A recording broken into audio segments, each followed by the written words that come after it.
Hi, my name's Keith Cooper of Northlight Images. The other day somebody wrote to me and said they were buying a P20500 printer because they wanted to make big prints. No, that is not big prints. This is a big print. What on earth am I doing with this huge great print precariously hanging here in our conservatory? Well, there's nowhere else big enough in the house to put it. This was printed on a visit I made to Epson's new demo centre in the UK just recently, and it's a single shot, not stitched or anything like that. This was taken with a GFX 100S. Now I'll go into some of the technical bits and pieces behind this, but this has been quite simply processed. And it is of an oak tree I know very well. It was early autumn. You can see there is a bit of tone on that. Quite tricky to shoot accurate colour in here because we've got a slightly tinted roof. I used my data colour light meter to measure the colour temperature here, and it was just shy of 8000 K, which is very high. So that's why I'm shooting it just with available light. Fortunately, it's a cloudy, rainy day, so it's a nice, smooth, even light. But yeah, this is printed on a P20500. That was the new version of it. Now, it has effectively the same print head and the same inks you would get if you got a P7500, one that I have reviewed, 9500, but this is huge. This is printed on, it's a 64-inch printer. This is 60-inch paper. This is Epson Premium Luster, and this is, purely is a test print, because as we discovered afterwards, the print head hadn't been cleaned properly from when the printer was taken to a show, to demos, and there are some tiny little specks of cyan ink on the edge of the paper. Also, it's creased like anything. You do not handle prints like this on your own. As I say, it's a big print. It's difficult. I'm shooting this on a different lens. I'm using a TSE 17mm shift lens to try and get everything in and keep a decent view on this. And yeah, it's a big print. I'm 6 foot. Yeah, this is big. The detail I can see on it, and I'll show some samples of the image when I edit this. I'll cut a few examples of bits of the image into it. This was taken with a GFX 100S.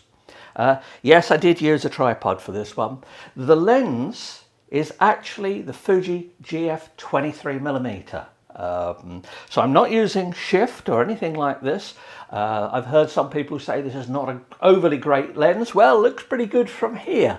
Even up in the corners here, yes, I can see a little bit at this distance. Mind you, who really makes a print this size to look at it at this distance other than photographers? There are detail on the leaves, on the oak leaves. You can clearly see the oak leaves from the shape of it. Detail on the bark. Yeah, there's some graffiti down here I left. Little bits of grass you can see coming up. Even in the distance here, you can see individual leaves on the trees. Waving a bit here. It's just on this lighting stand, on this backdrop stand. I got no other way really of showing this picture here. How have I taken the picture? How have I processed the picture? Well, the picture itself was taken and was exposed to make sure it's a sunny day, that these bits of blue sky through here are not clipping. Because if you're going to be messing around with much processing on this, you do not want to be having to do much to these areas here. So these areas of blue sky are not clipping. That means I've not had to use, and I processed this particular image was processed in Adobe Camera Raw in Photoshop. Now, there are better ways of processing, I would say, some images, and I will be coming back to this because I'm having a look at DxO Pure Raw 5, which I do use for pre-processing some images from the GFX here. It handles noise reduction very well, and in this one, it obviously there was a lens profile for it as well. If I'm using a shift lens, I don't have lens profiles to be able to correct things, but there is virtually no chromatic aberration. If this was testing the lens, then there's nothing wrong with the lens. I can see maybe a touch of color fringing on the bright sky here. But one of the things was I made sure that when I processed it in Camera Raw, I did not use the the highlights slider. I notice people sometimes they just slam that highlights slider right up to 100. Problem with that, if you're using it with ACR, other raw converters behave differently, but you can often get a bit of haloing, and I really dislike haloing on things. A sharpening effect. So that highlight recovery tool, which has been around and caused problems in Camera Raw going back many years. I've got examples when DxO Optics Pro first came out, and I tested it against Camera Raw at the time. And for certain areas and things like this, it walked all over Camera Raw, and Camera Raw's got better, but so has DxO Optics Pro. It's now DxO Photolab. You can get some of the best bits of that in Pure Raw. I still use Pure Raw for 4. I've got 5. Seems like a lot of whistles and bells added to it, but I want to check out how the actual processing is. I'm not interested in adjustments and things like that. I use it. DxO software I've used for years. I keep it in reserve for tricky images. Is this a tricky image? Well, these areas down here were massively underexposed by normal considerations because I'm trying to hold for the sky here. Turns out the GFX 100S, this is one of the reasons I've got it, has really good shadow detail, and you can bring it up, add in processing. Even if I just process it with DxO, with Camera Raw, it's okay. But if I pre-process the image with Pure Raw, its noise reduction and detail recovery, it's excellent. Now, you have to be a bit careful with the detail recovery because this image here, this is 100 megapixels. If I printed this as is from the camera, I'd still get a couple of hundred pixels per inch resolution. It's a lot of, 100 megapixels is a lot of information. But I have processed this image before printing it, and in lieu of specialist print sharpening, I have used Gigapixel AI to bump this up. So this particular image here, it's an absolutely vast file because it is being printed at about 500 pixels per inch. Now, the detail you can see, you need to delve into do real pixel peeping to see some of the differences here.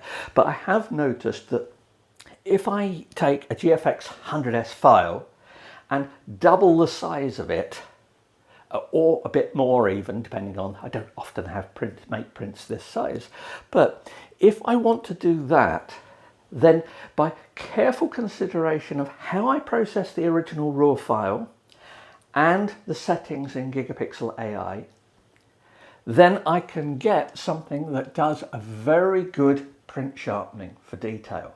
So I've got fine detail here, and it really is, even here, we're quite a bit off axis here. I can see a bit of lichen on the tree, one of the other trees. There are details in the bark, there's details in the shadows, everything right down here to these rocks down the bottom, and the fallen leaves at the bottom there. So all I've really done to this is expose correctly to start with, so that this didn't blow out, so I haven't blown out any highlights. Then I've carefully processed the raw file into a DNG file using Pure Raw. I have printed smaller versions of this without doing that. That was just because I was doing this humongous great print.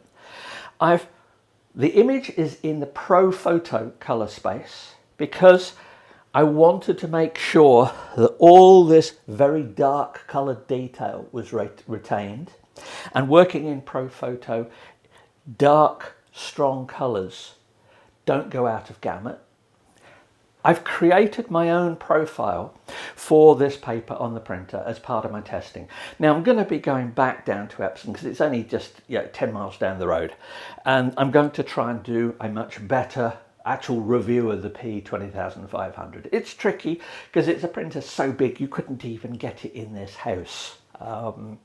It is huge, and obviously I like to do a printer review. I like to have a printer for a few weeks or so, but that ain't happening, I am told. It would just about fit in our kitchen, but wouldn't leave much room for much else to happen. But there you go, that is a big picture. Now, I did a few others of this, and it was so awkward getting this one up here. I had thought, oh, I'll have 2 or 3 of these big pictures, and I'll just take, no, that's not going to happen. That will show when I do some other stuff. They were not resampled with gigapixel AI. And even at nearly this size, they look fine. It's not until you get up to about this distance here that you can see perhaps a slight softening of detail that isn't there. But, as I say, you don't make pictures this size. Now, I do sometimes make pictures this size with detail you can see at this distance, but they tend to be multi-shot stitched images. And that is a completely different art. This is just a single shot of a tree, of an oak tree, quite an oldish oak tree, and there it is. Now, I made 2 profiles when I was down at Epson. One was on this, which is Epson Premium Luster. The other one I made was on Epson Ultra Smooth Fine Art USFA. But this is the same raw file, processed very differently.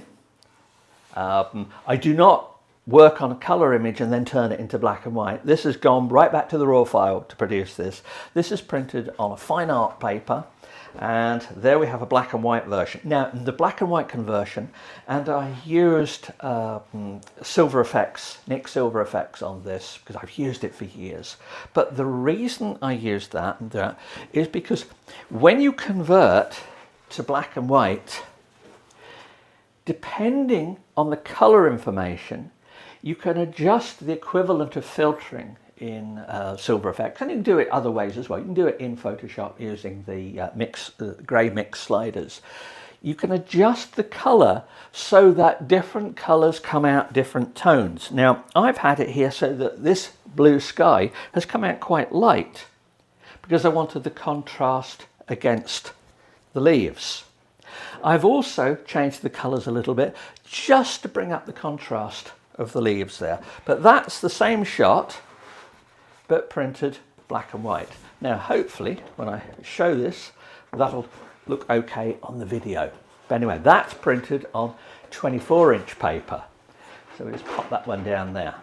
As you see, these are not prints I'm selling, otherwise I wouldn't be handling them like this. This one here, I'm not entirely certain what I'm going to do with this. This is an oak tree in Switzerland wood, and yeah, it's impressive. If you actually sort of sit quite low and look at it, so you get the perspective right, it just sort of just holds over you, and you get the proper feel of the tree. But anyway, that's a big print. The key thing I'm saying is that there was nothing much particularly complex about making it.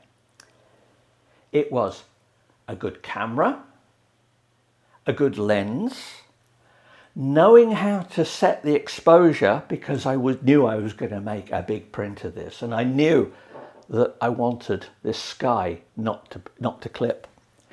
Then it came to basic raw processing, noise reduction, bit of simple processing. There is not much processing. It took a few minutes to process this image. Then, because I was going to print it this size, to run it through gigapixel AI. So it is vast. I don't know what it is currently. I think it's something like 25,000 by 11,000 pixels, the image. It's vast. It's a Photoshop PSB file because it's 2B. It's in 16-bit, not particularly because 16-bit will make any difference here, but it just means if I need to do adjustments, it's easier to do adjustments on a photo in the Pro Photo color space.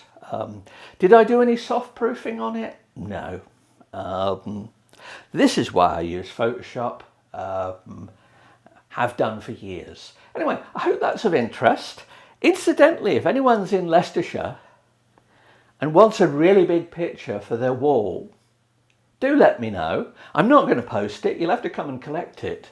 But I would love to think that if somebody really liked it and had a space for it, well, there you go, let me know. Thanks for watching. I'll be coming back to the P20500 and prints I did on it and a few things like that. But I just thought, yeah, as somebody said, yeah, 17-inch for big prints. No, no, no, this is a big print. Thanks for watching. Bye.